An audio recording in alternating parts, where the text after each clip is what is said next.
Is there anything I can do for you, monsieur? No. No.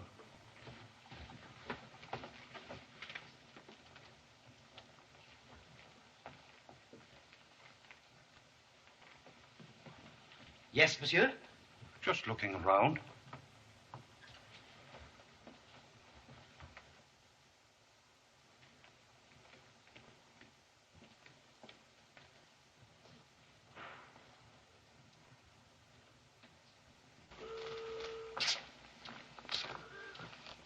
Comrades, why should we lie to each other? It's wonderful. Let's be honest. Have we anything like it in Russia? No. Can you imagine what the beds would be in a hotel like that? They tell me when you ring once, the valet comes in. When you ring twice, you get a waiter. And do you know what happens when you ring 3 times? A maid comes in. A French maid. Comrades, if we ring 9 times, let's go in. Just a minute. I have nothing against the idea, but I still say let's go back to the hotel terminals. Moscow made our reservation there. We are on an official mission, and we have no right to change the orders of our superiors. Where's your courage, Comrade Polyanov? Are you the Bulyanov who fought on the barricades? And now you are afraid to take a room with a bed? I don't want to go to Siberia. And I don't want to go to Hotel Terminus. And I don't want to go to... I told you so many... No. Look, listen to me. Look, Bulyanov. If Lenin were alive, he would say, Bulyanov, comrade, for once in your life you were in Paris. Don't be a fool. Go in there and ring 3 times. He wouldn't say that. What he would say is, Bulyanov, you can't afford to live in a cheap hotel. Doesn't the prestige of the Bolsheviks mean anything to you? Do you want to live in a hotel where you press for the hot water and cold water comes? And when you press for the cold water, nothing comes at all. Pfui, Bulyanov. I still say our place is for the common people.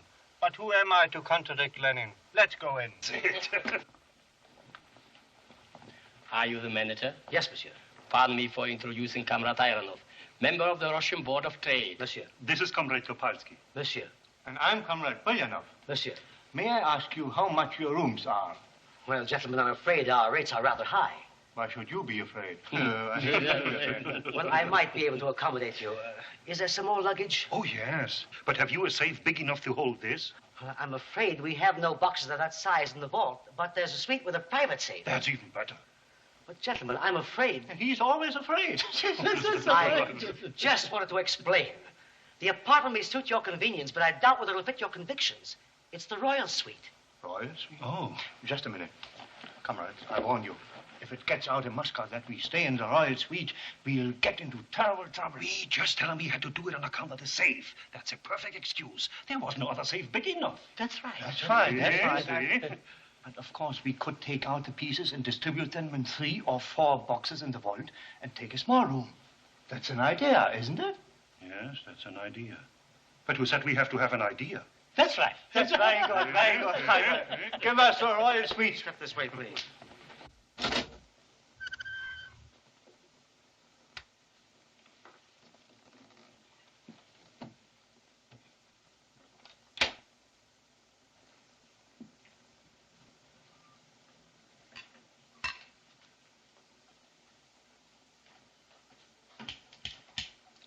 Hello? Please connect me with Mercier. Yes, the jeweler. Hello? No, I want to speak to Monsieur Mercier personally. Yes. Hello, Monsieur Mercier. This is Ironov, member of the Russian Board of Trade. Yes, we arrived this morning. Oh, thank you very, very much. Yes, we have everything here. The necklace, too. All 14 pieces. What? No, Monsieur Mercier. The core jewels of the Grand Duchess consisted of 14 pieces. Why don't you check on that? Of course, we have all the necessary credentials. Will you take care of the royal suite? I'll be back in 10 minutes. All right, Rakone. Thank you very much. Thank you. 8 Rue de Chalon. Yeah, monsieur.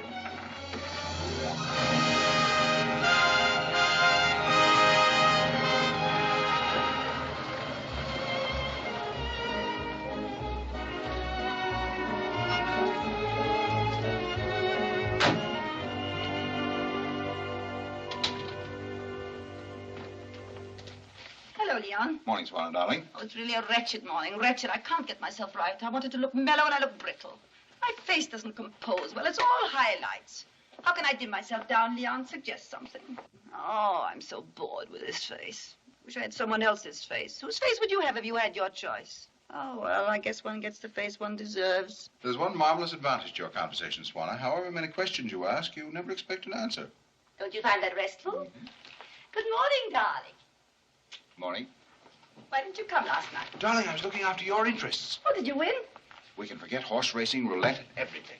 Our worries are over. You remember the platinum watch with the diamond numbers? You'll be in a position to give it to me now. Oh, darling, you're so good to me. We can be rich if you say the word. I had dinner with the Guizos last night. Oh, those awful newspaper people. You'd be surprised how many nice people dined with the Guizos. What a gruesome proof of the power of the press. Now, listen, Swan. I sold Mr. Guizot the idea of publishing your memoirs in the Gazette Parisienne. What? The life and loves of the Grand Duchess Swanner of Russia. Oh, Leon. But, darling, we won't have to worry about our future if you're willing to raffle off your past. Come in. Count Raconin asks the privilege of a few words, Your Highness. Raconin? Yes, he's a waiter at the Clarence, poor devil. You know him. Oh, yes. Yeah. Tell him I'm sorry. I won't be able to see him for half an hour. The Count says if it could be as soon as possible. It's luncheon time, and he's just between courses. All right. I'll see him right away. But I can't get myself right today. It's Darling, Count Raconin's between courses. Oh, yes. My little Volga boatman. How do you do, my friend? Your Highness. Won't you sit down? Your Highness, forgive this What's the intrusion, matter, Raconin? Have you lost your job? No, madam, something of the utmost importance. It concerns your jewels. My jewels? I remember one birthday of His Majesty, our beloved Tsar. I had the honor of being on guard at the summer palace. I still see you bending before His Majesty. You wore your diadem and the necklace. But why do you bring this up after all these years? They are here. Your jewels here in Paris. Alexis, do you know what you're saying? This morning, 3 Soviet agents arrived. I overheard a telephone conversation with Mercier, the jeweler. Your Highness, they're going to sell them. Did I hear something about jewels? Raconin, bless him, has just given me the most amazing news. You know Count Dalgo. I must yes, call of my course. lawyer at once. I'm sorry, Your Highness, I have to leave. Oh, thank you, my dear friend. I'll get in touch with you. Au revoir. Hello, Balzac 2769. Au revoir, monsieur. Au revoir. This is the Grand Duchess Swanner. I want to speak to Monsieur Cornillon. It's very important. Please get him right away. Hello, Monsieur Cornillon. The most incredible thing has happened. My jewels are here in Paris. 3 Bolshevik swine are trying to sell them. Yes. Yes. Now we must act immediately. Call the police. Have them arrested. Well, then get an injunction. But do something, Monsieur Cornillon. But they are my jewels. There must be some way of getting them back. What does he say? But how can there be a question? Are you my lawyer or theirs? Oh. It's all right. Yes, all right. I'll call you later. What did he say? Oh, it looks pretty hopeless. There may be a chance, that's all. The French government has recognized Soviet Russia, and he doubts if they will risk a war for my poor sake. He might be able to make up some kind of a case, but it would cost money. Money, that's all they're interested in, those lawyers. Darling, calm down, calm down. Why do you need a lawyer? Haven't you your little Volga boatman? Very good. Excellent. Superb. It'd be foolish to belittle the quality of the merchandise, but your terms are impossible. My counteroffer is the absolute maximum. But, Monsieur Mercier... Now, gentlemen, I'm going to let you in on a little secret. We're undertaking this deal only because of the prestige involved. And, frankly, we're expected to take a loss. Capitalistic methods. They accumulate millions by taking loss after loss. This is Bulyanov, Aronov, and Kopalski. Who? Count Dalgu? No, that must be a mistake. No, we can't be disturbed. I can assure you that no one else can meet the figure named by my syndicate, at least not under the present economic conditions. We can wait. Do we give the impression of people who are pressed for money? Yes. Calm, gentlemen. Let's put our cards on the table. Right now, there's a Russian commission in New York trying to sell 15 Rembrandts. There's another in London, mortgaging the oil fields in Baku. You need money, and you need it quickly. Now, I think my offer is a very fair one and doesn't even take advantage of your situation. Just a minute.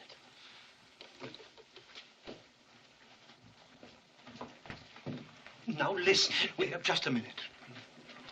The pieces are all registered. Oh, I know. Thank you so much. He's cutting our throat. What can we do? We have to accept. Comrades, don't let's give in so quickly.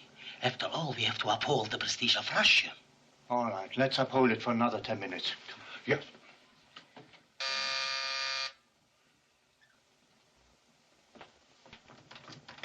We don't want to be disturbed. My name is Dalgou. I telephone. If you want to see us, you must come in later. I just want a word with Monsieur You Mercier. can't come in here. Monsieur Mercier, may I introduce myself? I'm Leon Dalgou. I think I had the pleasure of meeting you in your beautiful shop. I was admiring the platinum watch with the diamond numbers. Yes, of course. You remember Oh, glorious, aren't they? No, monsieur, you I have no did right. not permit you to come in Just here. a moment. I hope you haven't closed this deal, Monsieur Mercier. It might bring you into serious Who trouble. are you and what do you is want? it? Those jewels are the property of the Grand Duchess Swana and were seized illegally by the Soviet government. I am acting for Her Highness. Here is my power of attorney. You know, Monsieur Mercier, this is all nonsense. These may have been the jewels of the Grand Duchess Swana, but like all private property, they were confiscated by the state. We'll leave the problem of their ownership to the French courts. In the meanwhile, gentlemen, I filed a petition for an injunction to prohibit you from either selling or removing the jewels. Here is a copy. If there's anything in the petition which isn't clear, gentlemen, I should be glad to explain it. Thank you. Well, gentlemen, this introduces a new element into our negotiations. Until this claim is completely settled. We can call our ambassador. I give you my word, they were confiscated legally. That's right. Now, gentlemen, please try to understand my position. I'm not withdrawing. My offer stands. And when you can produce a clear title approved by the French courts, we can close the deal. Until then, gentlemen, good day. I thought it my duty to warn you. I should hate to see you get into trouble, monsieur. Thank you. I hope you will forgive me. On the contrary, I consider myself very lucky. Good day. Good day, monsieur. You believe me, I do. Well, he can't. Well, gentlemen, how about a little lunch? I used to... Will you get out of here? Get out. Well, don't look so gloomy, gentlemen. You may have a chance. We may have a chance. Ridiculous. Yes, a very slim one. I want to be fair. I don't deny that you might make out some kind of a case. We haven't anything to discuss with you. No. We'll talk to a lawyer. Yes. All right, you talk to a lawyer and I'll talk to a judge. That won't help you. You can't intimidate us. Soviet Russia will put all its might behind this case. Yes. You think because you represent the former Grand Duchess? The Grand The former Grand Duchess. At any rate, gentlemen, a charming, exquisite woman. I warn you, gentlemen, if this case comes to trial, it'll be before a French court. And when the Grand Duchess takes the stand... All right, go ahead. Get on the witness stand. What can she say? But how will she look? The fashions this spring are very becoming to her. Oh, gentlemen, the judge will be French. The jury will be French. Everybody in the courtroom will be French. Have you ever seen a French court when a beautiful woman sits in the witness stand and raises her skirt a little? You sit down and pull up your pants and where would get you? I suppose you expect us to hand over the jewels, huh? Oh, no, I'm not a highwayman. Just a nuisance. All I want to do is to make things as difficult as possible. Not that we are giving in 1 inch, but tell us what is in your mind. Yeah. Well, gentlemen, what about my proposition? What proposition? I just said, let's have some lunch.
Sasha, Sergei, Misha.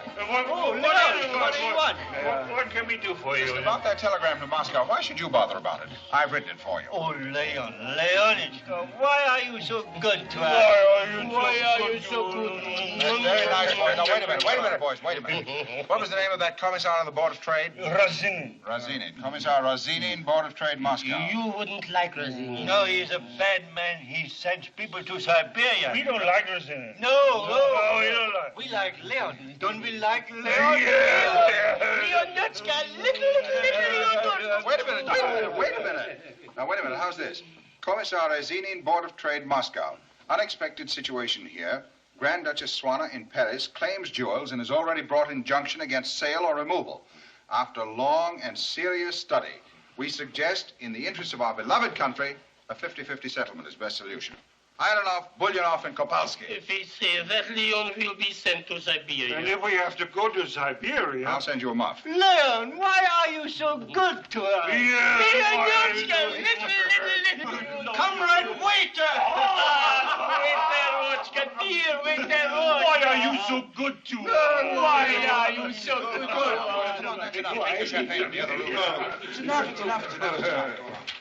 Take this to the telegraph office at once. Yes, monsieur.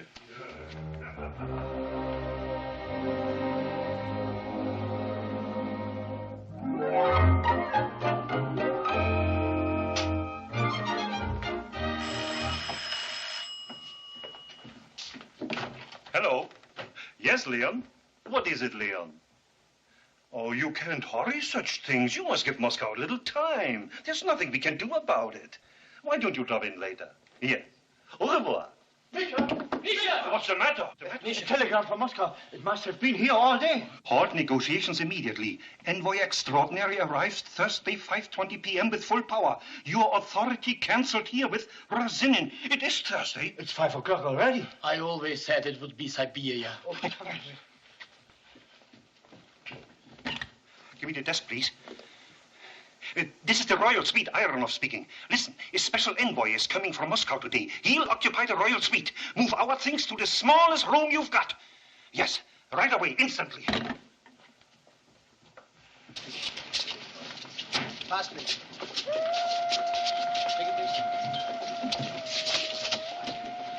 Oh, this is a fine thing. Maybe we've missed him already. How can we find somebody without knowing what he looks like?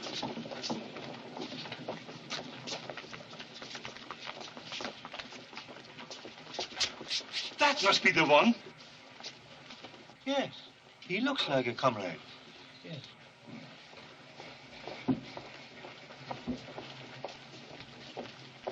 Hitler. No, that's not him. Positively not. What are we going to do now? I don't know. This is... We must have missed him. Let's not waste any time. Shall we go? Porter? Here, please. What do you want? May I have your bags, madame? Why? He's a porter. He wants to carry them. Why? Why should you carry other people's bags? Well, that's my business, madame. That's no business. That's social injustice. That depends on the tip. Allow me, comrade. No, thank you. Ticket, please. Ticket, please. Ticket. How are things in Moscow? Very good. The last mass trials were a great success. There are going to be fewer but better Russians.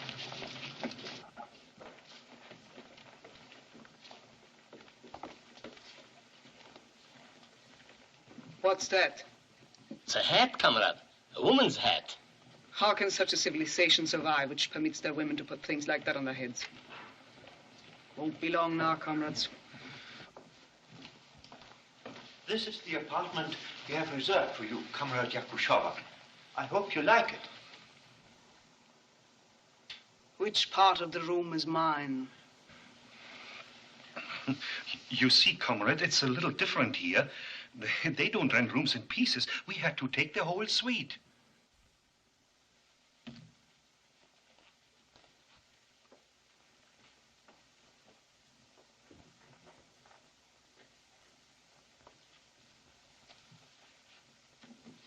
How much does this cost? 2,000 francs. A week? A day. Do you know how much a cow costs, Comrade Ironov? A cow? 2,000 francs. If I stay here a week, I will cost the Russian people 7 cows. Who am I to cost the Russian people 7 cows? We had to take it on account of the safe. For ourselves, we are much happier now since we moved to a little room right next to the servants' quarters. I'm ashamed to put the picture of Lenin in a room like this. You want to be alone, comrade? No. Comrades, your telegram was received with great disfavor in Moscow. We did our best, comrade. I hope so for your sake. Let's examine the case. What does the lawyer say? Which lawyer? You didn't get legal advice? We dealt directly with the representative of the Grand Duchess. I am sure if we call him, he will give you a very clear picture. I will not repeat your mistake. I will have no dealings with the Grand Duchess nor her representative.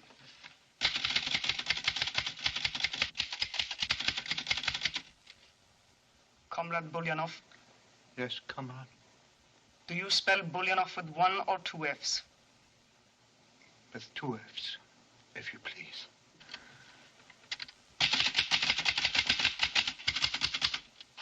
Have you some cigarettes? This is the royal suite. Please send up some cigarettes. Yes.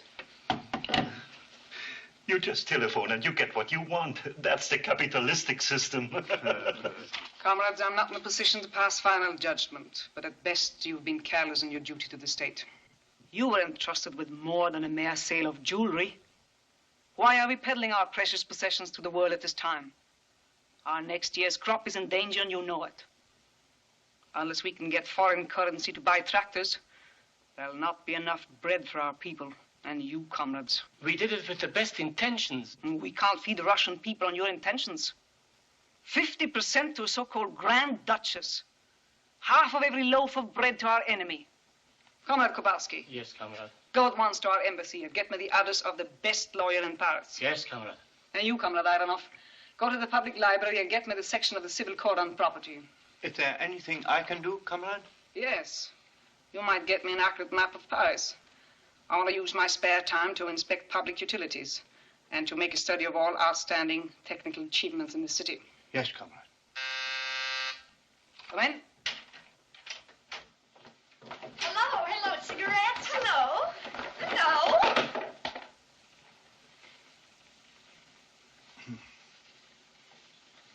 Comrades, you must have been smoking a lot.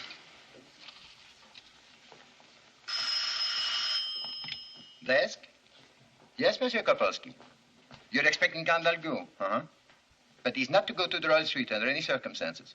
You should go to your new room 985. Thank you, monsieur.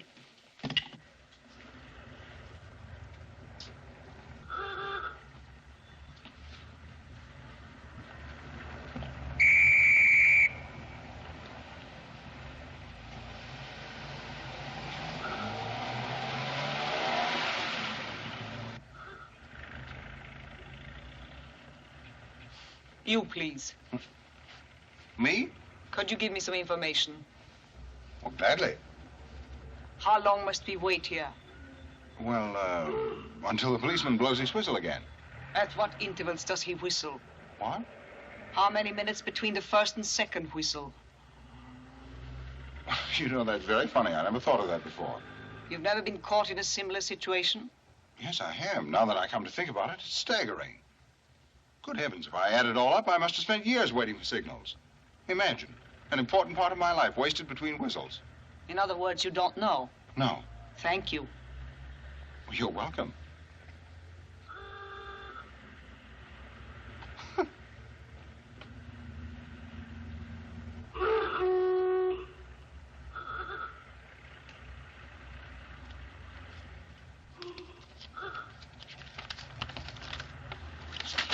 Can I be of any assistance to you? You might hold this for me. I'd love to. Correct me if I'm wrong. We are facing north, aren't we? Facing north?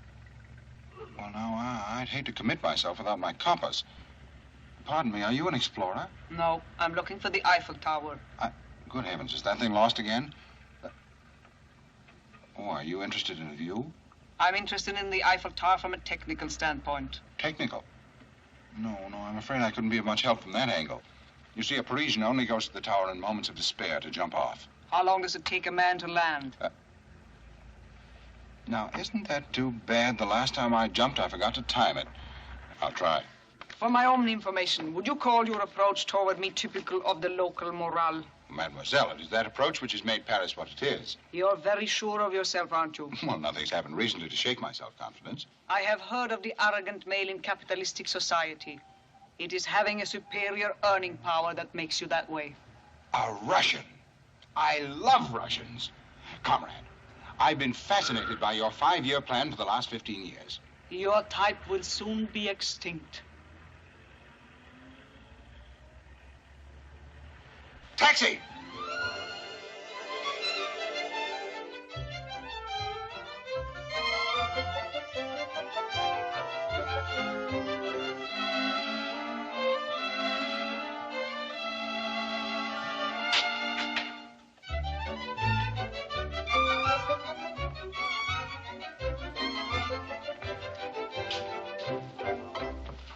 Can you tell me the exact width of the foundation on which these piers are resting and the depth? You don't have to worry. The thing is safe. I'm not afraid. The foundation is 141 yards square. I hope you'll forgive me, but I thought you... Go on. 4 massive pieces of masonry are sunk to a depth of 46 feet on the side of the Seine and 29.5 feet on the other side. The girders of interlaced ironwork which stay the structure have an inclination of 54 degrees. That's a strange angle.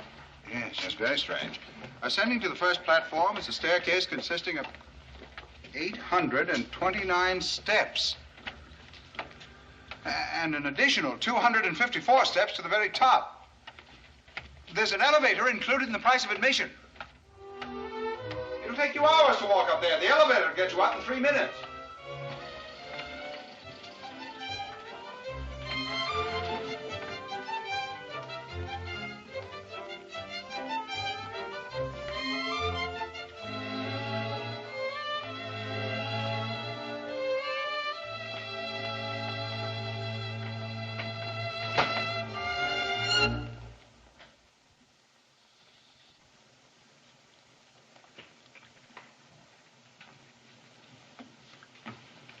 You gave me some very valuable information. Thank you. Thank you for getting me up here. I've never seen this before. Beautiful, isn't it? Yes, it is. I'm glad I saw it before becoming extinct. Now, don't misunderstand me. I do not hold your frivolity against you. As basic material, you may not be bad, but you are the unfortunate product of a doomed culture. I feel very sorry for you. Ah, but you must admit that this doomed old civilization sparkles. Look at it. It glitters. I do not deny its beauty, but it's a waste of electricity. What a city. There are the Grand Boulevards, blasted out of the heart of the old city. The Arc de Triomphe, built to greet Napoleon's army. The Opera, Montparnasse, Montmartre. And now, I'll show you the greatest attraction of all. It'll cost me a franc, but it's worth it. The most unique spot in all Paris. Really, I'm not exaggerating. It's wonderful. It's charming. It's... Ah, please. What do you see? I see a house. Looks like any other house. What's remarkable about it? What's not the structure? It's the spirit that dwells within it. It has 3 rooms and a kitchenette dedicated to hospitality. So it's your house? Well, let's say I live in it. It's such a pleasant little place. It has all the comforts, easy to reach near the subway, bus, and streetcar. Does it mean you want me to go there? Oh, now, please don't misunderstand me. Then you don't want me to go there? No, I didn't say that either. Naturally, nothing would please me more. Then why don't we go? You might be an interesting subject of study. I'll do my best.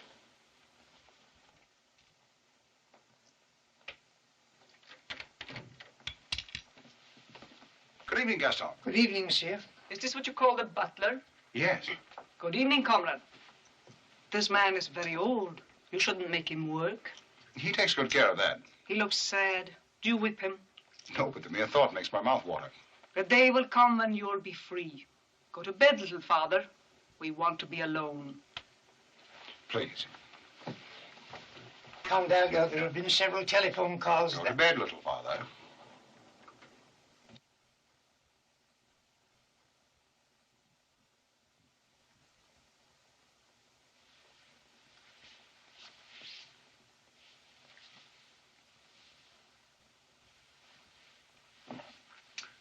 Now, may I offer you a drink? Thank you, I'm not thirsty. Perhaps something to eat. I've had all the calories necessary for today. Oh, yes, all the calories. What do we do now? Shall we have some music? Is that customary? It helps. It has ever since King David wooed Bathsheba with his harp. Not being so fortunate as to have my harp at hand, I'll turn on the radio.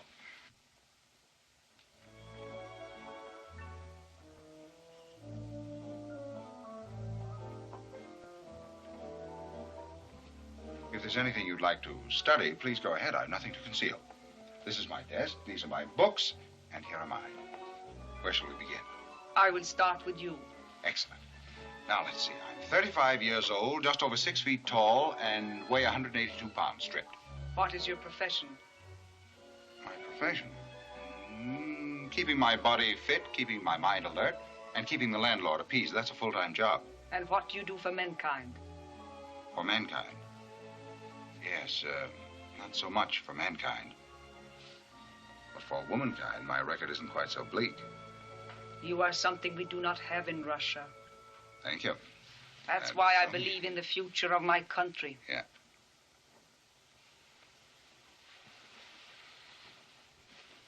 I'm beginning to believe in it myself since I met you. I still don't quite know what it's all about. It confuses me, frightens me. But it fascinates me. Ninotchka, you like me just a little bit? Your general appearance is not distasteful. Thank you. The whites of your eyes are clear. Your cornea is excellent. Your cornea is terrific. Ninotchka, tell me, you're so expert on things. Can it be that I'm falling in love with you? Why must you bring in wrong values? Love is a romantic designation for a most ordinary biological, or shall we say chemical process. A lot of nonsense is talked and written about it. Oh, I see. What do you use instead? I acknowledge the existence of a natural impulse, common to all. What can I possibly do to encourage such an impulse in you? You don't have to do a thing. Chemically, we're already quite sympathetic. You're the most incredible creature I've ever met. Ninotchka. Ninotchka. You repeat yourself. Yes, I'd like to say it 1,000 times. You must forgive me if I seem a little old-fashioned, but after all, I'm just a poor bourgeois. It's never too late to change. I used to belong to the petty bourgeoisie myself. No. My father and mother wanted me to stay and work on the farm, but I prefer the bayonet. The bayonet? Did you really? I was wounded before Warsaw. Wounded? How? I was a sergeant in the 3rd Cavalry Brigade. Would you like to see my wound? I'd love to.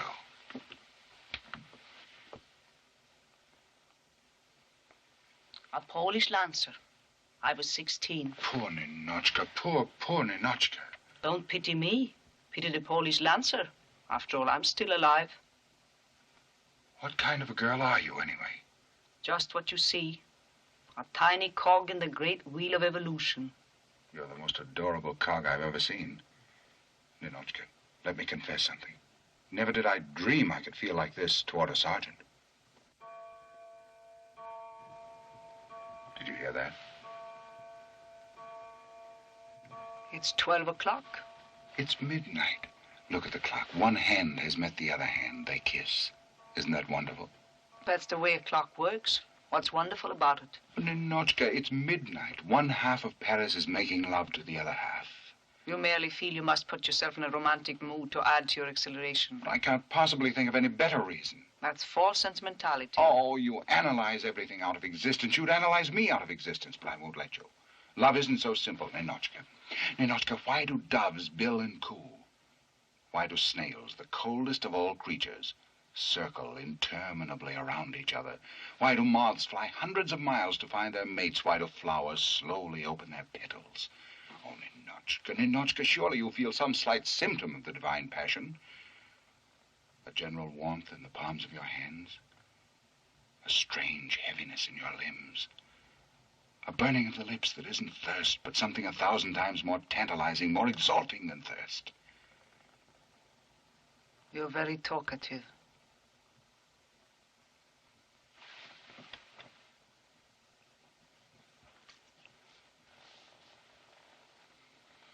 Was that talkative? No, that was restful. Again.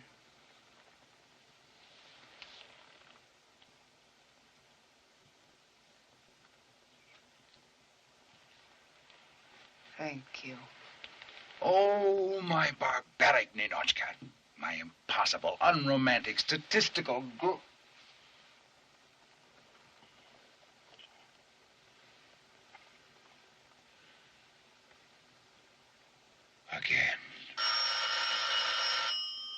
Telephone is ringing. Let it ring. One of your friends may be in need of you. You must answer. Oh.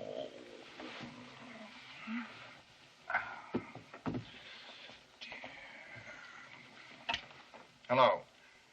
Yes? What? Oh, yes. Well, I'm sorry I couldn't make it. No, I ran into an old friend from the Army.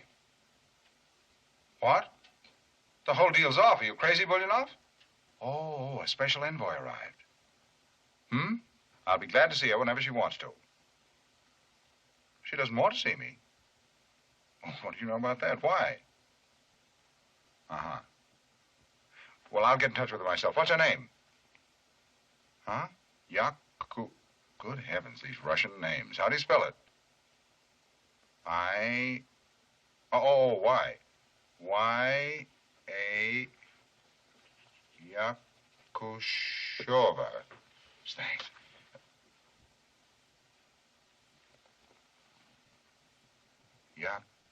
Yakushova Ninotchka. Yes, all right, thank you.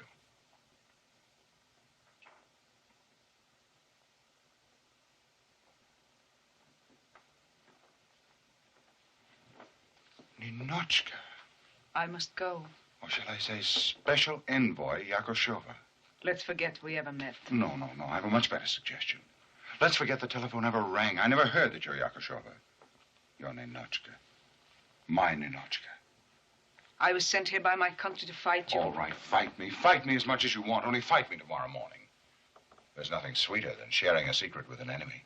You represent White Russia and I represent Red Russia. No. Tonight, let's not represent anybody but ourselves. It's out of the question. If you wish to approach me... You know I want to. Then do it through my lawyer. But, Ninotchka, you can't walk out like this. I'm crazy about you. I thought I'd made an impression on you. You like the white of my eye. I must go. But, Ninotchka, I held you in my arms. You kissed me. I kissed a Polish lancer, too. Before he died.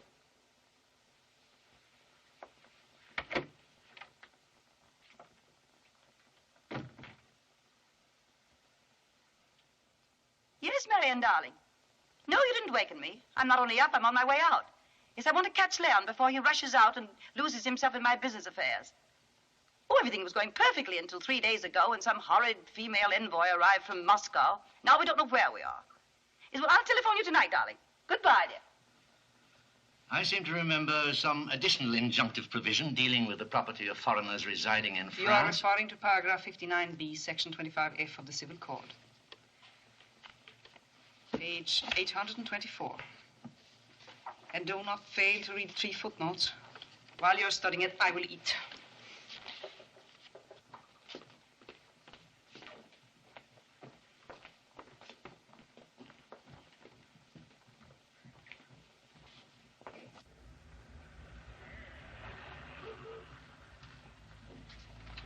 Where to, madame? Can you recommend a restaurant? Well, there's Grenier, if you care for seafood. Where do you eat? At Père Mathieu. Where's that? Well, it's just a place for workmen. Where is it? Down 8 blocks, Rue de Poivelle. Thank you.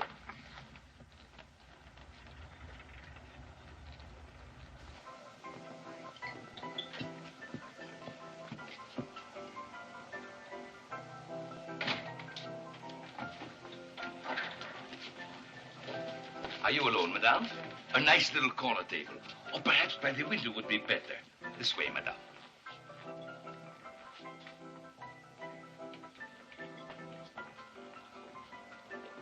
I think this is the first time you've been in my little place. Your face is new to me.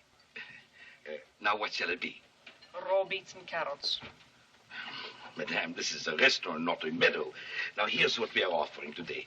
Please make your choice. I'm sure you will find something to tempt your appetite.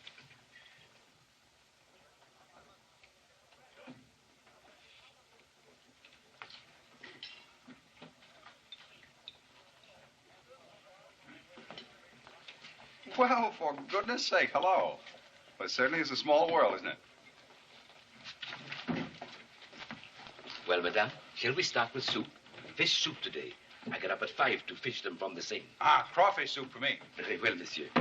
Then may I suggest an omelette with mushrooms? Bring me something simple. I never think about food. Madame, if you don't think about food, what do you think about? The future of the common people. That's also a question of food. I will bring you a nice little lunch à la Père Mathieu.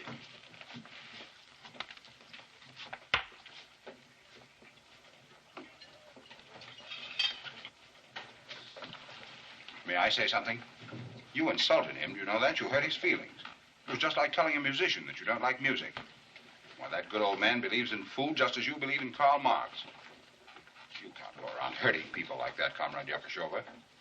But you can make it up to him, you know how? By eating everything that he brings you with relish. By drinking everything with gusto. By having a good time for the first time in your natural life. I don't like you following me. I didn't follow you. How did you get here? I always eat here. This is a place for working men. But, my dear child, I'm most at home among working men. I hate those places where you circulate, the Clarence Hotel and those places. This is my natural element. After all, what are any of us? Working men. At least those of us who are worth our salt. Hiya. Hi. Hiya. Hi. Hiya. Hiya, boys. Hi. How's everything today? Is lunch all right? Glad to see you again. Thank you. Well, great bunch of fellas. Now, my friend, I'm happy to see you again. I'm always glad to meet a new customer. And I hope this first visit will not be your last one. He's just an old man. His memory's weak. What are you after? Must one always be after something?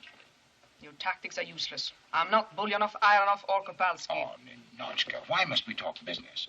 If you win the suit, fine. If we win the suit, better. You do me an injustice. Ninotchka, when we first went to my apartment, did I have the slightest idea that you were connected with this deal? You know now. And I know now that you're a man who employs business methods, which in Russia will be punished by death. Oh, death, always so glum. What about life, Ninotchka? Do Russians never think about life? Of the moment in which we're living? The only moment we ever really have. Oh, Ninotchka, don't take things so seriously. Nothing's worth it, really. Please, relax. I beg you, Sergeant. Smile. What? Will you smile? Why? Well, just smile. At what? At anything. At the whole ridiculous spectacle of life, at people being so serious, taking themselves pompously, exaggerating their own importance. If you can't think of anything else to laugh at, you can laugh at you and me. Why? Because we're an odd couple. Then you should go back to your table. No, I can't leave you. I won't, not yet, not until I've made you laugh at least once. Ha ha. Now go back to your table. Oh, that's not a laugh. I mean a laugh from the heart. I know. I'm going to tell you a funny story. Now, wait a minute, let me think of one. I've got it. Well, it seems that there were two Frenchmen who went to America. On which boat? On which? Oh, let's drop it. I don't think you'd care very much for that one anyway. Probably not. Here's a great one.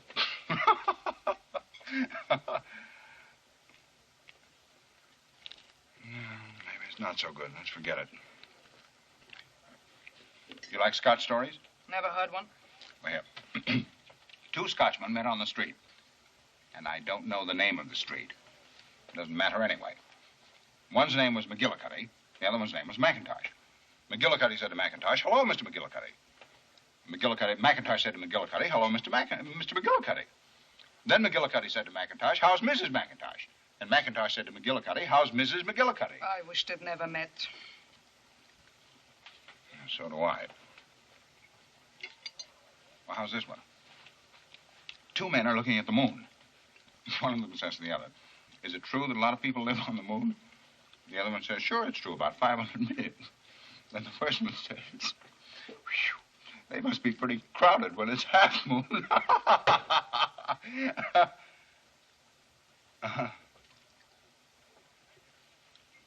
So you don't think that's funny? No. It seemed funny to me when I first heard it. Maybe the trouble isn't with the joke. Maybe it's with you. I don't think so. I'll give you one more chance. Here goes. When I first heard this joke, I laughed myself sick. Here goes. A man comes into a restaurant. He sits down at the table and he says, "Waiter, bring me a cup of coffee without cream." 5 minutes later, the waiter comes back and says, "I'm sorry, sir, we have no cream. Can it be without milk?" Sure.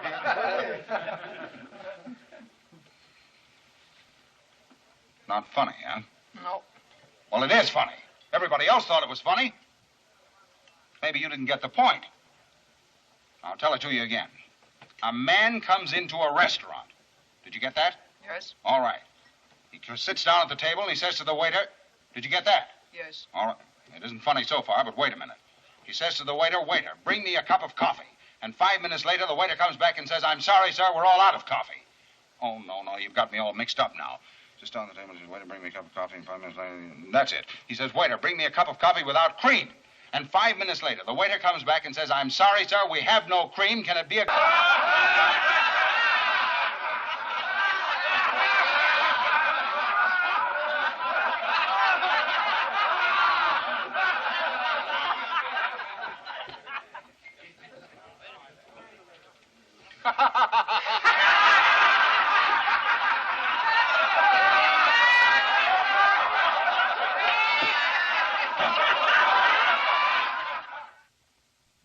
In addition to the arguments above enumerated for lifting this injunction, we wish to cite the decision of the High Court of Paris rendered in the case of Princess Marischka against the government of Montenegro on the 5th day of August 1897.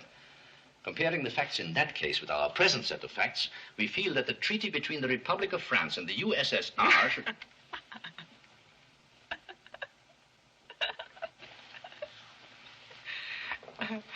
I'm sorry, gentlemen.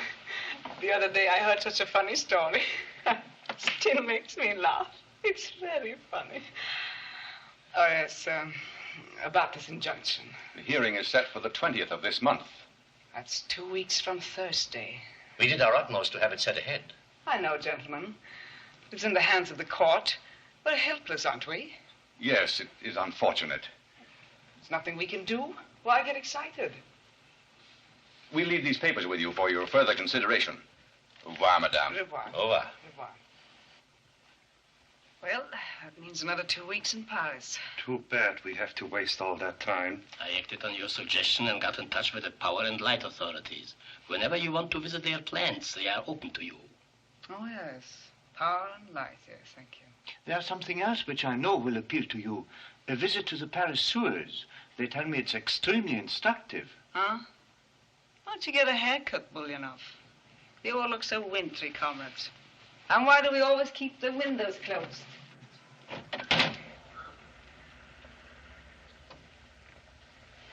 Isn't that amazing? At home, there is still snow and ice, and here, look at the birds. I always felt a little hurt when our swallows deserted us in the winter for capitalistic countries. Now I know why.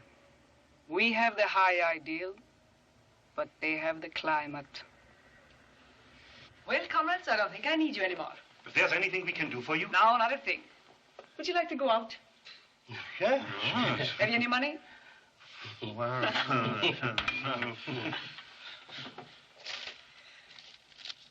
Here are 50 francs. Thank you. Bring me back 45. Yes, of course. Goodbye, comrade.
Have you the time, Gaston?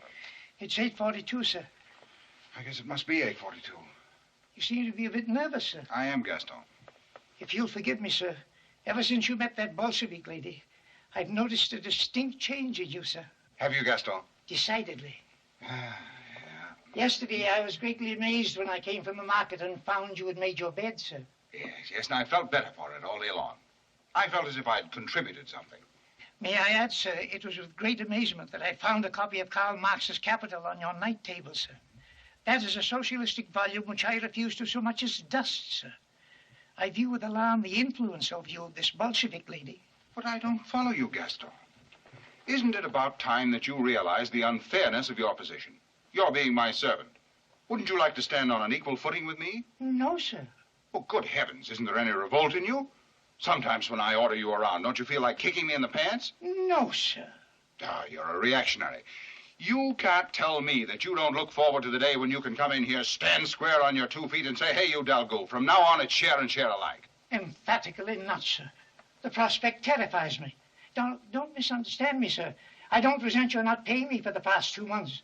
But the thought that I should split my bank account with you, that you should take half of my life savings, that is really too much for me, sir. Go to bed, little father. Go to bed.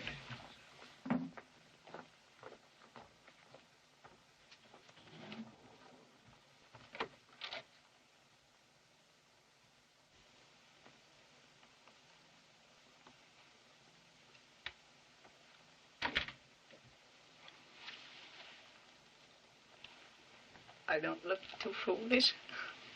Foolish. If this dress were walking down the boulevard all by itself, I'd follow it from one end of Paris to the other. And when I caught up with it, I'd say, wait a moment, you charming little dress. I want you to meet Ninotchka. You two are meant for each other.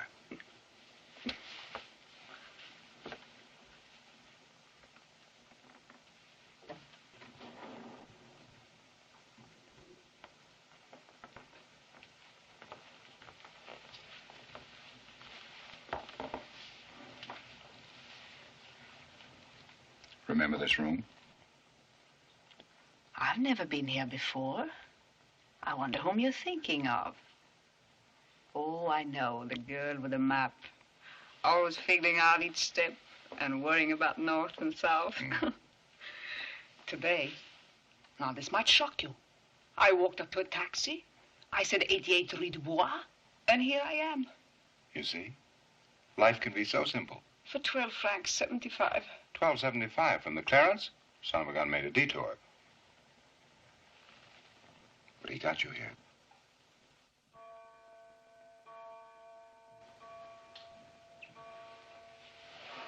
It's 9 o'clock.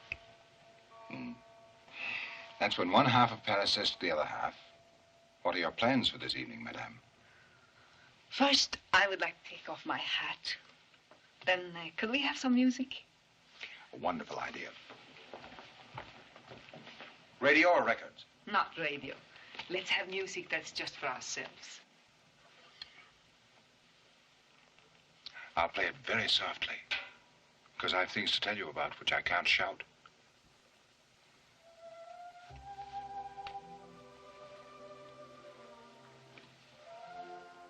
Darling,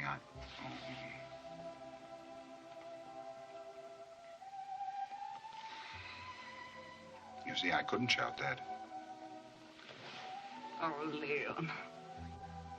Leon, you know the jokes you told me a few days ago?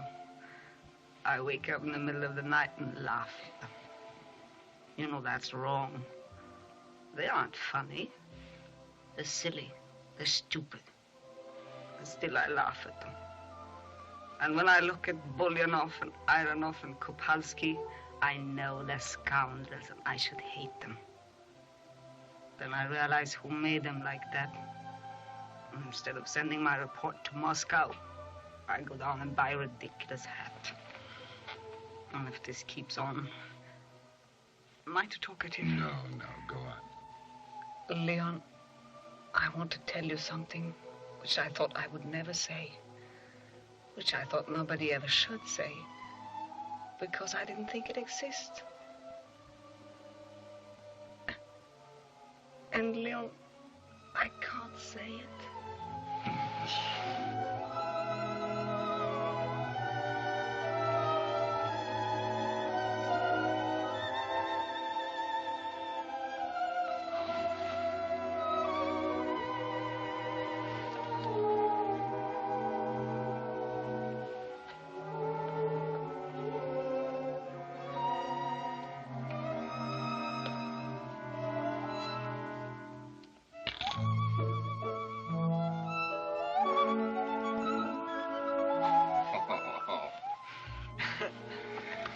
What a gesture for a sergeant.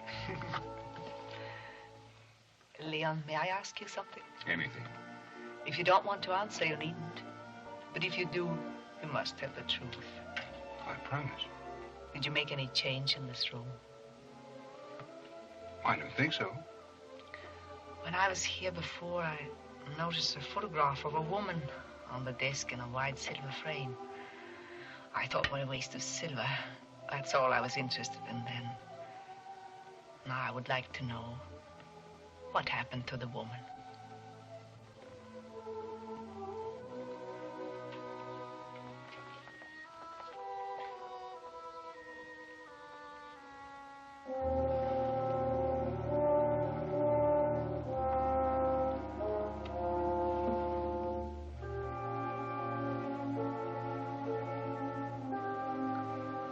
The Grand Duchess.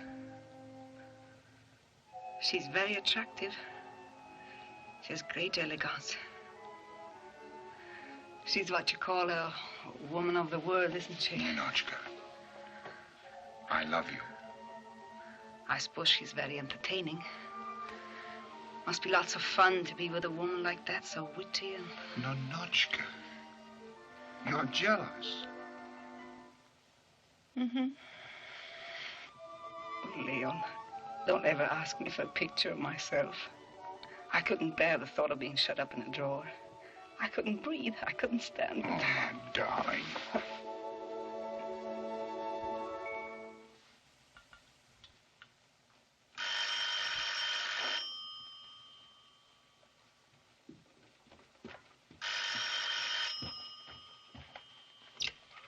Café de Lutèce. A table for tonight? Certainly, Count Algou. What time, may I ask? After the opera. Thank you very much. Good evening, Your Highness. Good evening, Louis. You seem to be very crowded this evening. Can you manage a table near the floor? Certainly, Your Highness. This way, please. Count Dalgo made the reservation this afternoon. Count Dalgo? Yes, it is only a small table, but we will put in some extra chairs. Oh, no. That's another party. Why don't we go to some other place? It's so crowded here. No. This is glory. At last I'm going to have a look at that female Bolshevik. Can you manage another table? Only one in the rear, I'm afraid. That's perfect. You mean Leon's bringing the Bolshevik you told us about? Isn't it divine? I wouldn't have missed this for anything in the world. Now, we must be very discreet. If she sucks her soup or drinks out of her finger bowl, I don't want anybody to laugh. We mustn't embarrass poor little Leon, who's gone through enough for myself. It wasn't that insult to injury. Is this satisfactory, Your Highness? Is it to be dinner, Your Excellency? Or later, perhaps. We'll just start with champagne. Du champagne. I'm only afraid the doorman may spoil all our fun. If only he lets her in. Look, there's Leon. Where?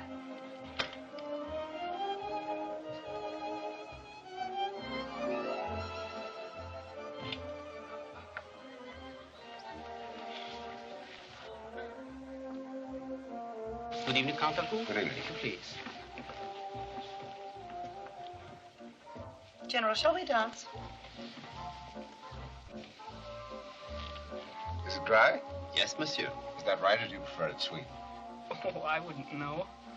The closest I ever came to champagne was in a newsreel. The wife of some president was throwing it at the battleship. It's always good luck to launch something with champagne. A battleship or an evening. It's funny to look back. I was brought up on goat's milk, had a ration of vodka in the army, and now champagne. From goats to grapes. That's drinking in the right direction.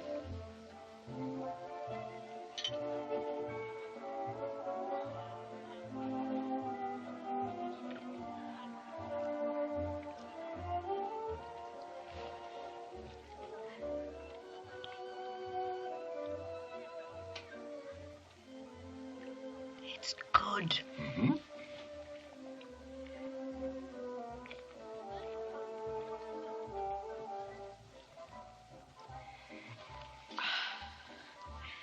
From what I've read, I thought champagne was a strong drink, but it's delicate. Does anyone ever get drunk on this?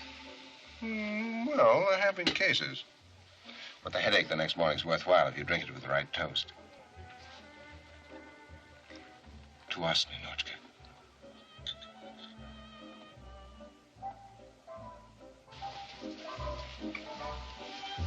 Thank you, General.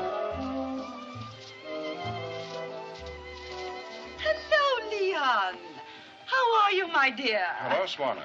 Good evening, General. How do you do? Oh, you're looking magnificent tonight, isn't he, General? Yes. Thank you. Is this your new dress suit? Yes, Swanner. Didn't I tell you Benson & Benson were the tailors for you? Yes, Swanner, you did. Dream of beauty. He never takes my word for anything, but I was right, wasn't I? Yes, Swanner. Oh, am I interrupting? No, not at all. Your Highness, may I present Comrade Yakushova, How do you do? How do you do? General Savitsky. How do you do? How do you do? Oh, I have some wonderful news for you, Leon. It's about Punchy. Do you mind if I sit down? No, please. General, would you mind making my excuses at our table? Certainly. You say I'll be back in a few moments. Well, Leon, we can be proud of our Punchy. He had a triumph at the dog show. He won another blue ribbon and bit the judge. I bought him the loveliest little sweater as a reward. You should see him strutting down the street in it. He looks like a little boulevardier. You see, Count Dalgo gave me Punchy for my birthday. You must have searched for weeks before you found anything as divine as Punchy, didn't you, Leon? Months, Swanner.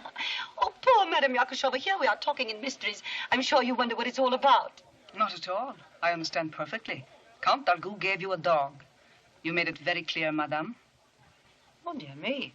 I must be losing my finesse. If I'm not careful, I'll be understood by everybody. A charming crowd here tonight, isn't it? Well, I'm going, Leon. But before I go, I must compliment you on your gown, Madame Yakushova. Is that what they're wearing in Moscow this year? No, last year, madame. Isn't it amazing? One gets the wrong impression of the new Russia. It must be charming. I'm delighted conditions have improved so. I assume this is what the factory workers wear at their dances? Exactly. You see, it would have been very embarrassing for people of my sort to wear low-cut gowns in the old Russia. The lashes of the Cossacks across our backs were not very becoming. And you know how vain women are.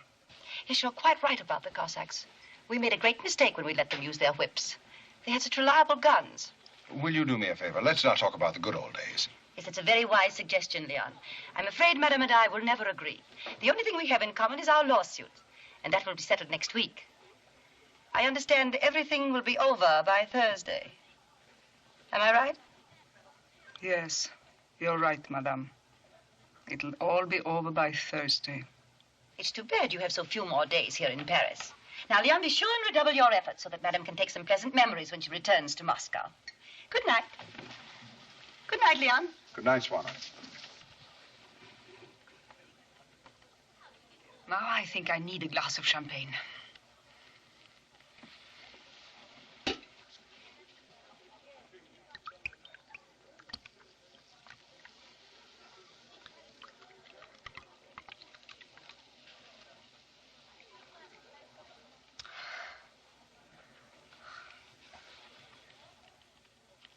Quickly, please tell me one of your funny stories. A funny story? Mm-hmm. You never finished the one about the two Scotchmen with the names. No. Please. Well, there were two Scotchmen. Mm-hmm. One's name was McIntosh, and the other was McGillicuddy. Mm-hmm. They met in the street. Mm-hmm. No. I'll tell you another story. A much better one. The only thing that'll be over on Thursday will be the lawsuit. There'll be no Thursday for us. Next week or any other week. I won't let it happen. I'll tear it out of the calendar. Isn't that a good story? Wonderful. If one could believe it. You must, darling.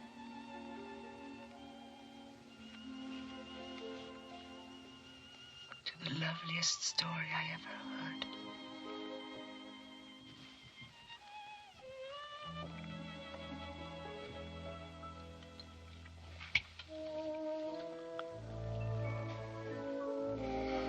heard. Let's dance.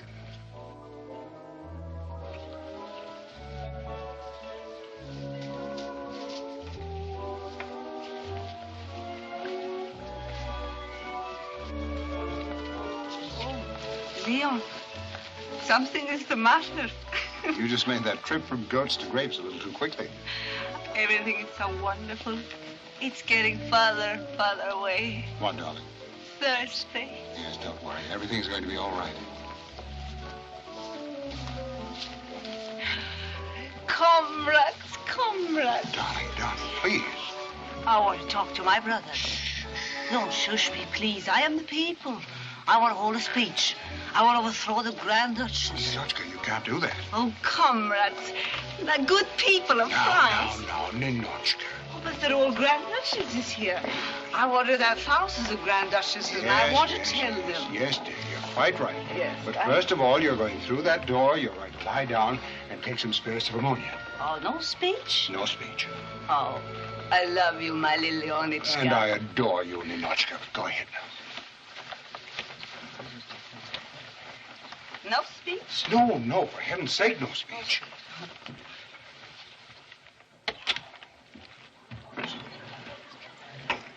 Give me a double brandy. Yes.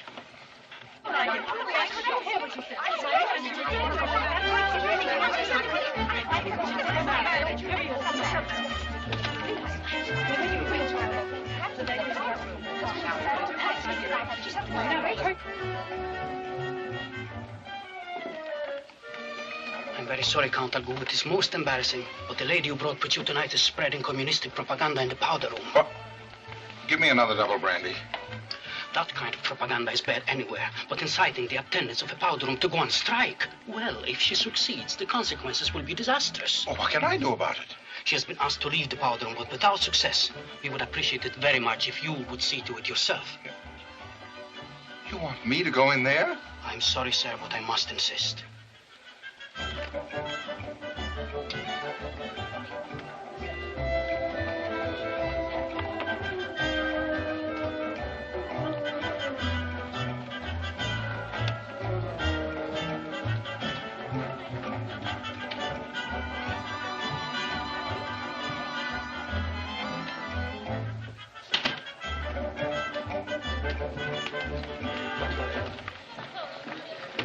Making a triple brandy. Yes, sir.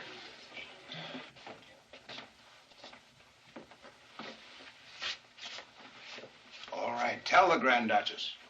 Tell everybody. They know it anyway. It doesn't make any difference. Go on, get up. Get up. Get up.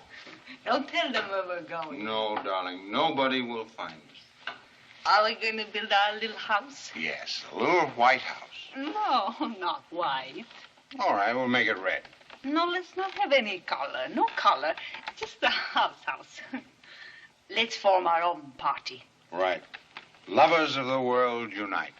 And we won't stretch up our arms. No. We won't clench our fists. No. Our salute will be a kiss. Yes. A kiss. Salute. I'm so happy. Oh, I'm so happy. No one can be so happy without being punished. I will be punished, and I should be punished. Leon, I want to confess. I know. It's the Russian soul. Well, everyone wants to confess, and if they don't confess, they make them confess. I am a traitor. When I kissed you, I betrayed a Russian ideal. I should be stood up against the wall. Will that make you any happier? Much happier. All right.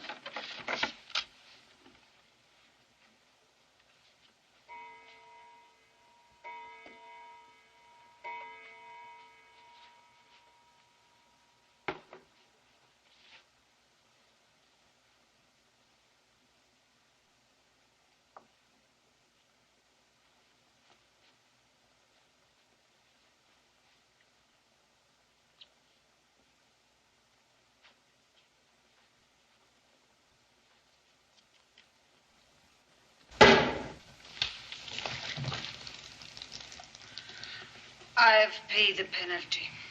Now let's have some music. Let's turn on the radio. Radio? What's radio? Radio's a little box that you buy in the installment plan. Before you tune it in, they tell you there's a new model out. Oh, yes. I know what that is. There's one around here somewhere. It has a little knob that you turn. A little knob, that's right. Yeah, maybe it's in here. There's a little knob. Yes, it has a knob now. Maybe it's in here. Let's see. There it is. There's the knob. There's a knob. Now, what should we get? The news? No news. We don't want to know what's happening in the world. We want to be left alone, don't we? Yes, darling, all by ourselves. Then turn to the left and stop at 7. Turn to the left Stop at 7. No music. No, no music. There it is. Thursday. You can't rip it out of the week. There they are. They're terrible things, those jewels. Oh, but big. They are the tears of old Russia. See that stone? Who cried that one? Tsar Peter gave it to his wife, Catherine the Great. For he sold 10,000 serfs in the market. Oh, but darling, don't get impatient. Wait till we're married. You know that worthless butler of mine? That reactionary? Someday I'll come home to you and I'll say, darling, I drove Gaston to the market this morning and, ooh, look what I got for him. Darling, come here. Let me put this on you. No, no, no. Yes. No, no. You will teach these jewels. For the first time, they will learn how they can really look. They belong to the people. And I give them back to the people. I make you Ninotchka the Great, Duchess of the people. Grand Duchess of the people. Is this the wish of the masses? It is their wish. Thank you, Leon. Thank you, masses. Can I make a speech now? Please. Comrades, people of the world, the revolution is on the march. I know bombs will fall, civilization will crumble, but not yet, please. Wait, what's the hurry? Give us our moment. Let's be happy. We're happy, aren't we, Leon? Yes, darling. So happy and so tired. Oh.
Smile, little father.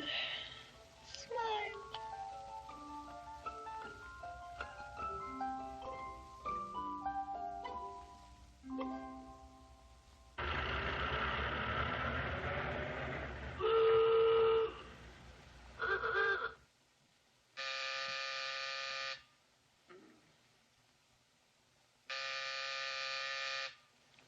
Come in.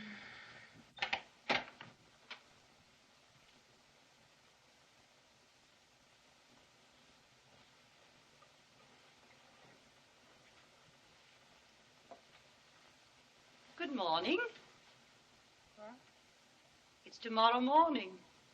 Tomorrow noon, to be exact. I hope you will forgive me. I know it's extremely cruel to awaken anyone at such an hour. Don't you recognize me? I'm the Grand Duchess Swana. Yes, I know exactly how you feel, my dear. The morning after always does look grim if you happen to be wearing last night's dress. Don't be embarrassed by my presence, though. You couldn't have found anyone more sympathetic to your condition. I think we can cut your visit short. Leon is not here. Of course not, my dear. I didn't come here with any such suspicion. How ridiculous. Nor did I come here to pick up his hat. What is it you people always say, regardless of what you mean? I'm delighted to have you here. I haven't reached that stage of civilization. Therefore, I must ask you to leave. Leave? That's exactly what I came here to ask you to do. Leave. I don't mean this hotel, and I don't mean Paris. I mean France. There's a plane for Moscow at 5:40. Do you still think you're issuing orders from your palace in Petrograd? My palace in Petrograd. Yes, you took that away from me. You took away my Tsar, my country, my people. Everything I had. But nothing more. People cannot be taken away, madame. Neither 160 million, nor one. Not if you have their love. You hadn't. That's why you're not in Russia any longer. And that's why you came here this morning. Problems were never solved by bowing from a balcony. Oh, my dear, you don't know how impressive I could be. Did you ever see me in my regalia with my diadem and all my jewels?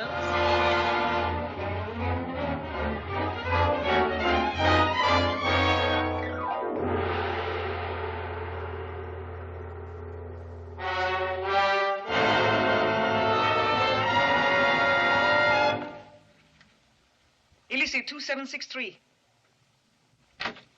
Believe me, Leon can't help you. He doesn't know anything about the jewels. I give him my word. I swear it. Where are they? You were very careless with our precious jewels, my dear. They're too expensive a toy for two children to play with. Where are they? Now, don't worry. Fortunately, last night, a very trustworthy friend kept his eyes open. He may have overstepped his function as a waiter, but he fulfilled his duty as a Russian. I just put this on for sentiment. The rest are absolutely safe, I assure you. But if you feel like notifying the police... You leave me no choice. Won't it be rather embarrassing for a Soviet envoy to disclose the circumstances under which she lost them? I'll have to face the consequences, but so will you. Don't forget they'll ask you how you got them. That's very simple to answer. They were given to me by my mother. They were given to her by her mother. In fact, they're mine. You can't steal what belongs to you. They always belong to the Russian people. They paid for them with their blood, their lives, and you'll give them back. I told you we had plenty to talk about. Shall we sit down? Now let's free ourselves from emotionalism and try to solve the problem in a practical way. Our situation has considerably changed. Before, I had only a claim to the jewels. Now I have the jewels. In other words, moral ideas have no weight with you. All right, then let's deal with legal facts. You know that France has recognized the Soviet. Unfortunately. Under the Soviet law, the jewels belong to the state. France is going to uphold that ownership. Yes, my lawyer agrees with you. He says that France will uphold it in every court, but I will drag you through every court. Don't forget that. And when I say it will take 2 years, I am, as always, conservative. Won't those 2 years in court be expensive for you? I know that money was no object as long as you could squeeze it out of the pockets of the people. But now? I may run out of money, but you have already run out of bread. 2 years is a long time for your comrades to wait. I see. You've calculated it in terms of hunger. No, I just wanted to be absolutely impartial. Both of us are faced with 2 rather uncomfortable years. We can condense those 2 years to 2 minutes, if you want to accept my proposition. Go on. I am willing to hand over the jewels and sign any necessary papers if you will take that 5:40 plane to Moscow. That's not the way to win him back. Not Leon. I think I know Leon quite as well as you. Perhaps a little better. Leave that worry to me. Now, 5:40 leaves you time enough to close the deal with Monsieur Mercier. But naturally, you'll be too busy for any farewells. I will see to it that everything is done in the most expeditious manner. And I will also see you to the airport. That's my proposition, Comrade Yakushova.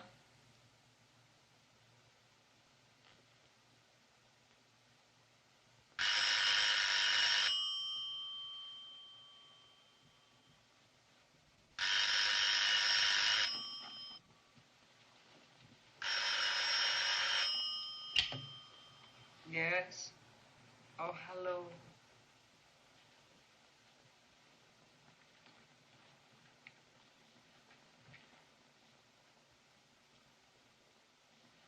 Yes, Leon. No, you didn't waken me. I'm fine, thank you.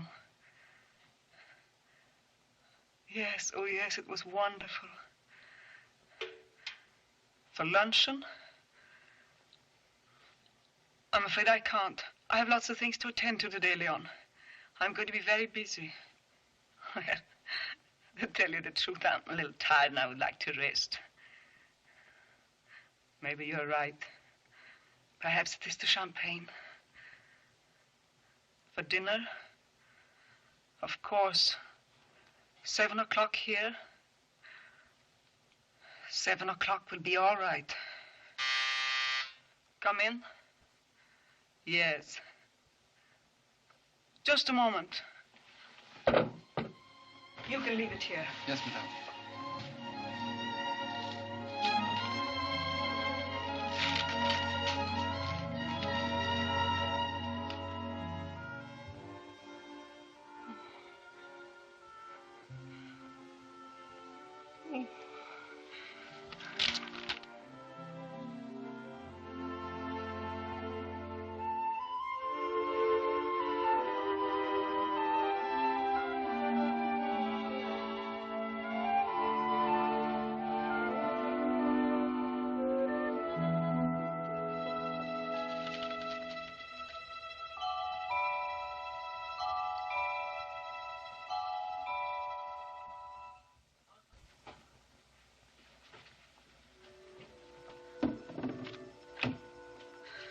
Operator, will you switch to call, please?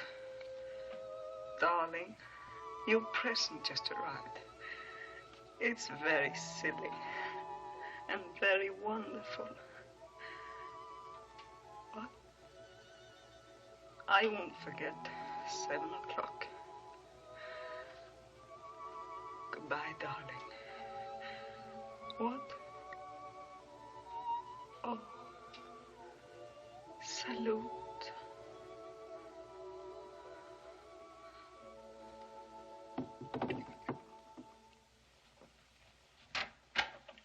Good afternoon, Jacqueline. Good afternoon, Your Highness. Madam, Yes, I know. You didn't find my other glove. Well, it's all right. You're forgiven. Thank you, Your Highness. Count Delgou is waiting. He's been here some time. Oh, Count Delgou. Yes.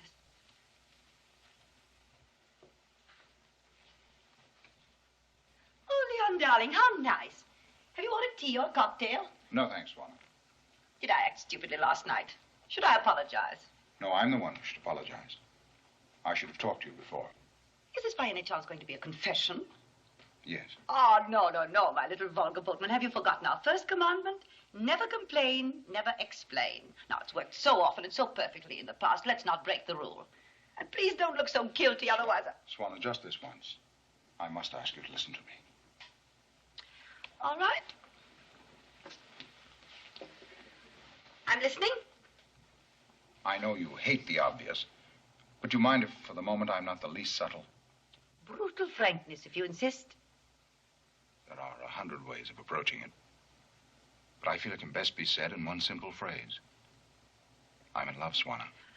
Oh, I thought it was something serious. Oh, how could you frighten me so? It must be serious. Not so long ago, I'd have considered such a statement juvenile and rather middle class. Now I can say it without a stammer, without a blush. I'm in love, Swanna. But, Leon, this has the ugly sound of regeneration. I'm afraid that's what it is, Swanna. Always late. Same old trouble, Leon. Whether you're taking me to the opera or calling for me at a beauty shop, you're never on time. And now when it's a question of your reform, late again. By about 5 minutes. What is this, Swanna? Well, knowing the efficiency of the French air service, I think I can safely guarantee that Madame Yakashova has already taken off for Moscow. Has done what? She's gone, Leon. You don't expect me to believe that. There's the telephone. If you call the hotel, you'll find you have no 7 o'clock appointment.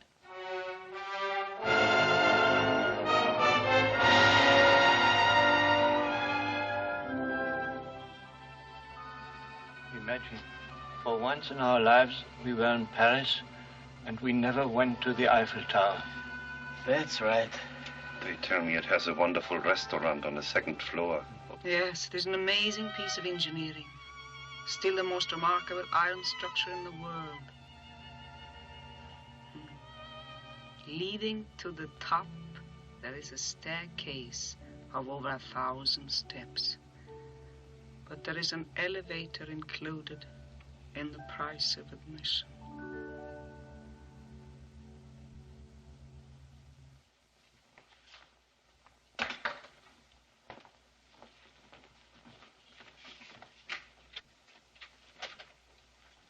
Well, everything is in order. I hope you will enjoy your trip to Russia, madame. Thank you.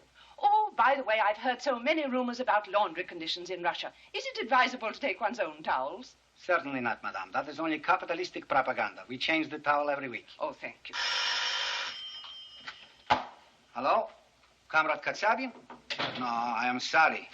He hasn't been with us for 6 months. He was called back to Russia and was investigated. You can get further details from his widow. You're very welcome, very welcome. Pardon me, I was interested in what you were just saying. You mean when an envoy goes back to Russia and they don't like what he's done, they put him out of the way? Not always. Look at me. I've been back twice. Here's my passport. Please give me a visa. I must leave for Russia immediately. Count Leon Dalgou. A count, a nobleman. Oh, don't hold that against me, please. Why should an aristocrat want to go to Russia? Business. What business? Private. There is no private business in Russia. This whole thing seems very suspicious. What is the real reason? If you ever want to get into Russia, take my advice. Confess. Listen, I'll be absolutely frank with you. I have no business in Moscow. I think so, too. I want to see a friend of mine, a very dear friend. It's a personal matter that has no relation to social philosophies or politics. It's a girl. So it is love which drags you to Moscow? Yes. No visa? But I must get into that country of yours. Oh, no, no visa. But that's impossible. You can't do it. You haven't the right to... Listen, if you don't give me that visa... You're going to force us, huh? Look here, you advertise all over the world for people to go into your country, and then when somebody tries to get in, you won't let them. Why should I take a chance? On what? How do I know you don't want to blow up a factory? What for? Why? Or a tunnel, or a bridge. Oh, suspicions. Nothing but suspicions. That's the trouble with you. Listen, if you don't let me in, I'll stand in front of this office of yours and warn people to keep away from Russia. I'll picket your whole country. I'll boycott you, that's what I'll do. No more vodka, no more caviar, no more Tchaikovsky, no more borscht. No, wait a minute, I've got a better idea than that. What? And you can tell the Kremlin that's just the beginning. No visa. March! Comrades of the world! Never has there been such a May Day parade as this.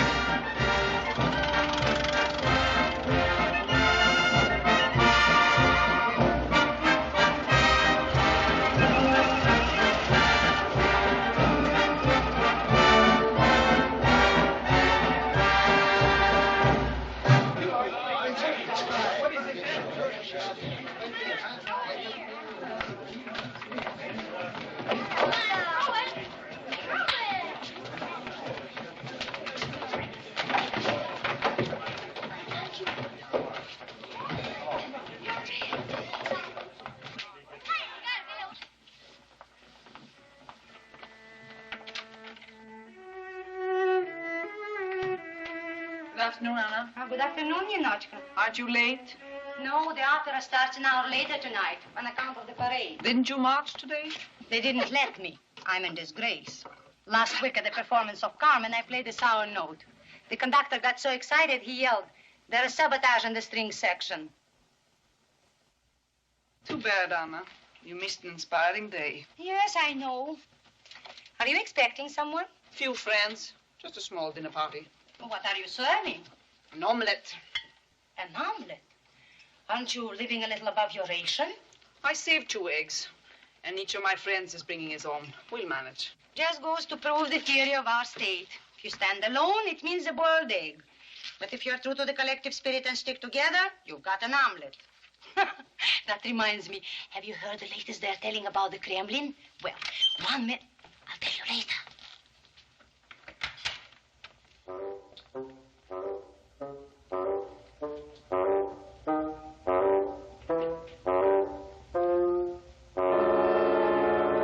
That Gurganov. You never know whether he is on his way to the washroom or the secret police. You should be more careful, Anna. And you too, Ninotchka. About what? Oh, ever since you have been back from Paris, I haven't talked to anyone about Paris. I haven't said a word. That's just it. It makes people feel queer, and I don't want you to get in any trouble. I have nothing to hide. You should. I'll show you. When I passed through the laundry yard today, I saw all the women huddled around this, so I brought it up here. Things like this create a bad feeling. First, they didn't know whose it was, and then they saw the Paris label, and did it start a commotion. Some said it's what we all ought to wear. Others said it's like hanging foreign ideas on our clothesline. It undermines our whole cause. I see. You know how it is today. All you have to do is wear a pair of silk stockings, and they suspect you of counter-revolution. Thank you, Anna. I'll dry it up here when I wash it next. I should hate to see our country endangered by my underwear. Ninotchka, I'm your friend. You can trust me. Did you bring back anything else? No. I left everything in Paris. I just happened to be wearing this. Tell me, what else did you have? Well, a hat. What was it like? Oh, it was very silly. I'd be ashamed to wear it here. As beautiful as that. What else? Come tell me. An evening gown. An evening gown? Yes, it's a dress you wear in the evening. What do you wear in the morning? When you get up, you wear a negligee. Then you change into a morning frock. You mean to tell me you wear a different dress for different times of the day? Yes. Now, Ninotchka, you are exaggerating. No, it's true. That's how they live in the other world. Here we dress to cover up our bodies, to keep warm. And there? Sometimes they're not completely covered, but they don't freeze. Oh, they must have wonderful materials to make a thing like this. So soft. Something you don't even see. You feel it, though. Ninotchka, I wouldn't bring this up if we weren't such good friends. What is it, Anna? You know, I told you that Pavlov and I are going to get married when he comes back from the maneuvers. Would it be asking too much if... You want this? Just for the honeymoon. It's yours for good. Ninotchka, Ninotchka. Thank you. Thank you very much. I'll never, never forget it, you darling. Am I going to play that cadenza tonight?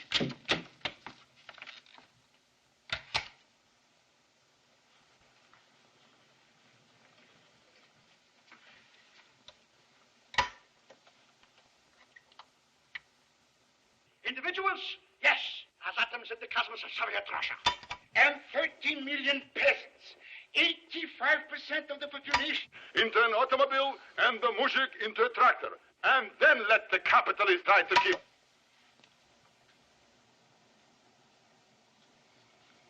No music.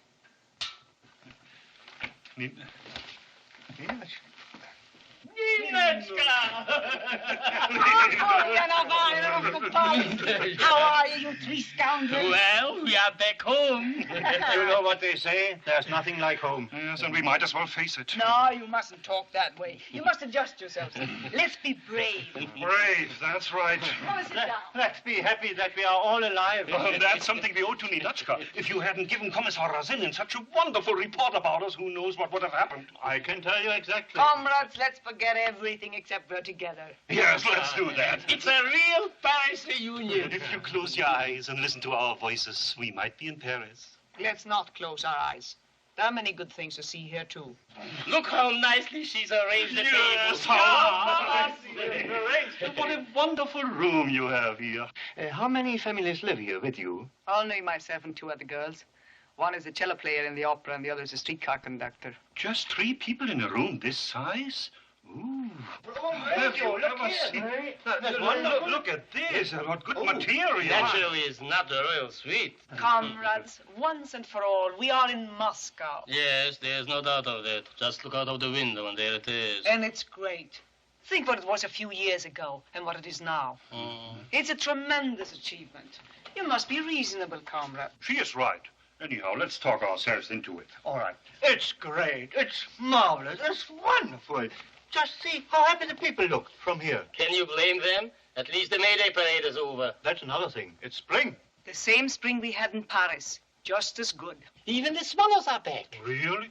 Yes, that's right. Maybe it's the same swallow we saw in Paris. Yes, it is Ninotchka. It is. He must have been in Paris. You can see it in his whole attitude. He just picked up a crumb of our black bread, shook his head and dropped it. We must be patient. Finally, we got the spring, didn't we? Oh, let's forget the future. Let's stop being sentimental. Let's start that omelette. That's right. Here is my egg. And here is mine. And here are mine. I don't know. Where's my egg? I had an egg, too. Comrades, I'm out of the omelette. Don't worry, that'll be enough. Of course, come on. Of course, come on. Come, Ninotchka, let's make it in real Parisian style. Yeah. Confiture de prune.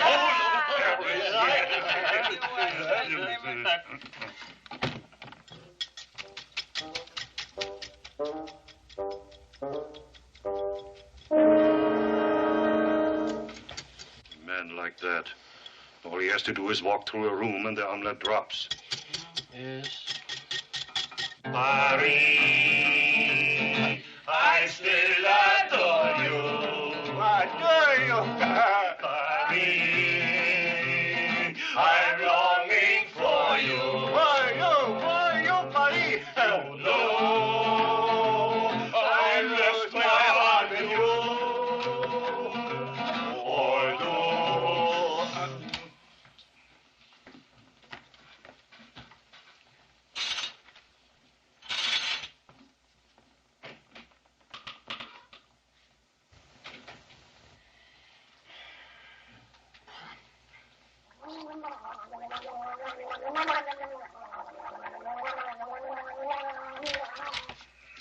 Comrade Yakoshuva, here the postman left this letter for you. Thank you, Vladimir. Thank you.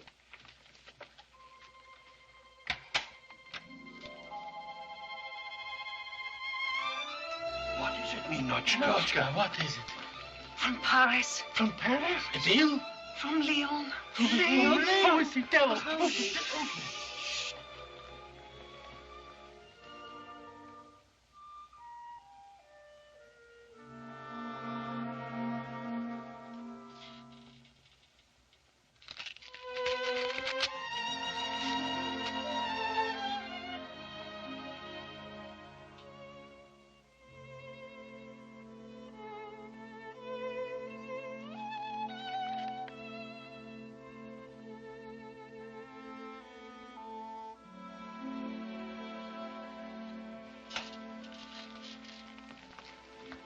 Bad news?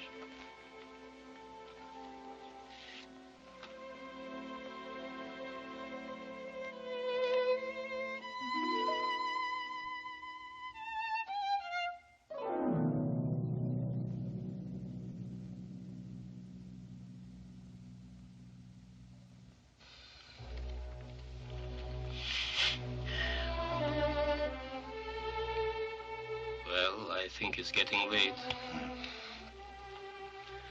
Good night, Ninotchka. Thanks for a wonderful dinner. Good night, Ninotchka. Good night. They can't censor our memories, can they? No.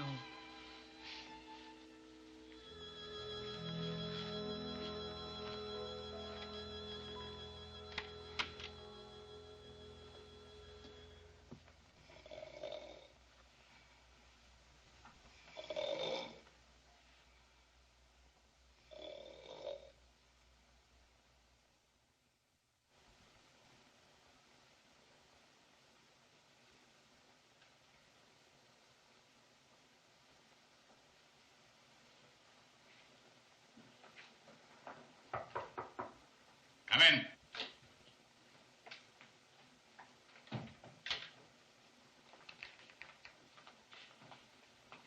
Good morning, Comrade. Good morning, Comrade Commissar. Here's my report on the materials available for trading in the next 4 months. Does it include the products of the Far Eastern provinces? Yes, it does. You mean you have finished the whole investigation? Yes.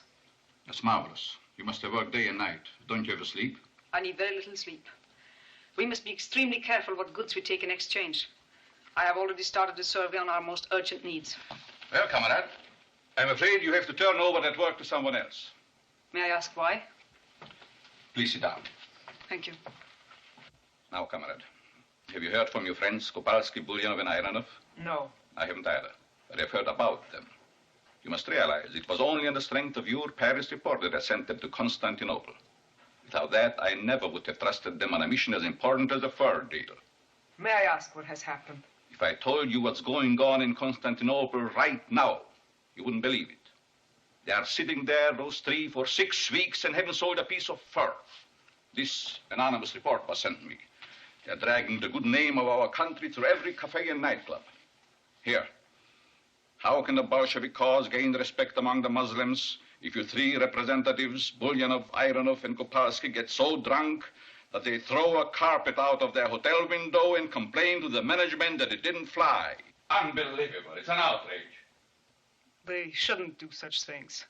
Are you sure this report's correct? Naturally, I want to verify it, and that's why I need you.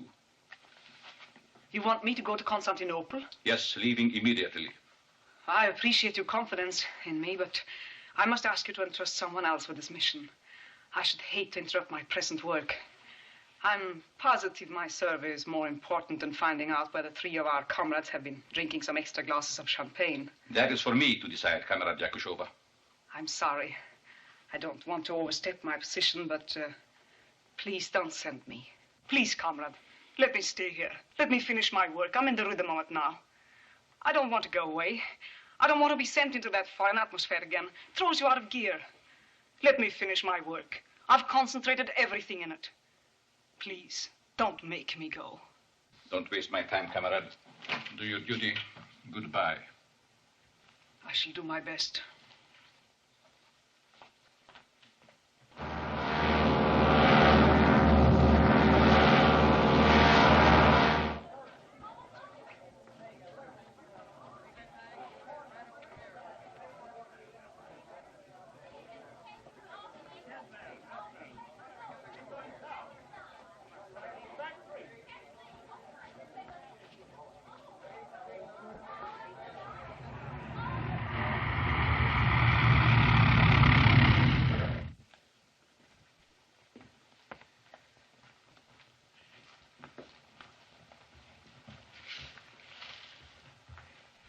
How do you like it, Ninotchka? Isn't it wonderful? Bolyanov, Ironov, Kopalsky. Now, please, Ninotchka, don't start figuring it out in cows. You've done it again, and I'm responsible. How can you forget yourself this way? You were sent here to make money, not to spend it. Bulyanov, she still has those old-fashioned ideas. High time she got out of Russia. Comrades, I must be stern with you. That's our old Ninotchka. Don't forget that day will come and you will have to face Razinin. Good old Razinin. Is he still alive? How does he manage? Comrades. Friends, Ninotchka. We are friends. Imagine we don't have to whisper anymore. No, we can say whatever we want. We can shout. We can complain. Look. The service in this hotel is terrible. See? Nobody comes. Nobody pays any attention. That's freedom. That's bad management. Is it possible to bring you back to reality for one moment? I must have a complete report of your negotiations and a detailed expense account. No, Ninotchka, don't ask for it. There's an old Turkish proverb that says, if something smells bad, why put your nose in it? And there is an old Russian saying, a cat who has cream in his whiskers had better find good excuses. With our cream situation as it is, it's Russia that should apologize to the cat. Well, I don't know how I can get you out of it this time. How will it end? Shall we tell her? Yes? Ninotchka, I hope you'll be our guest. Guest? Yes. We have opened a restaurant. A restaurant? We have a wonderful electric sign. Dine with Bulyanov, Ironov, and Kopalsky. You mean you're deserting Russia? Oh, Ninotchka, don't call it desertion. Our little restaurant, that is our Russia. The Russia of borscht, the Russia of beef stroganoff, of blinis and sour cream. The Russia of piroshki. People will eat and love it. And we are not only serving good food, we are serving our country. We are making friends. Who gave you this idea? What's responsible for all this? There is something in Constantinople, something irresistible. It's in the air. It may come around the corner when you walk down the street. It may step out of a bazaar. It may be waiting for you in a corridor. It may hide in the shadow of a minaret. And right now it's on the balcony.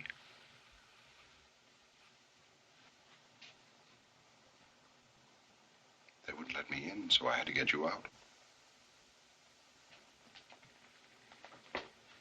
Leon. Ninotchka. So you're behind all this. I should have known.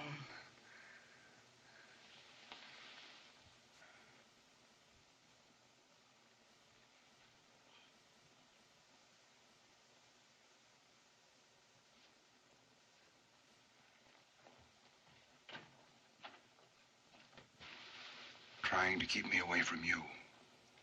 As though that were possible. Naturally, I couldn't go on forever punching passport officials in the nose. But I found a way, didn't I? Oh, darling, I had to see. Why, wrote and all my letters came back to me. And the one I got, they wouldn't let me read. It began, Ninotchka, my darling, and it ended yours, Leon. I won't tell you what came between. I'll show you. I'll prove it. But it'll take a long time, Ninotchka. At least a lifetime. Oh, but Leon, I'm only here for a few days. All right.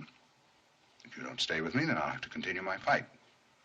I'll travel wherever there are Russian commissions. I'll turn them all into Aronovs, Bulyanovs, and Kopalskis. The world will be crowded with Russian restaurants. I'll depopulate Russia. Comrade, once you saved your country by going back, this time you can only save it by staying here. Well, if it's a choice between my personal interest and the good of my country, how can I waver? No one shall say Ninotchka was a bad Russian. Darling,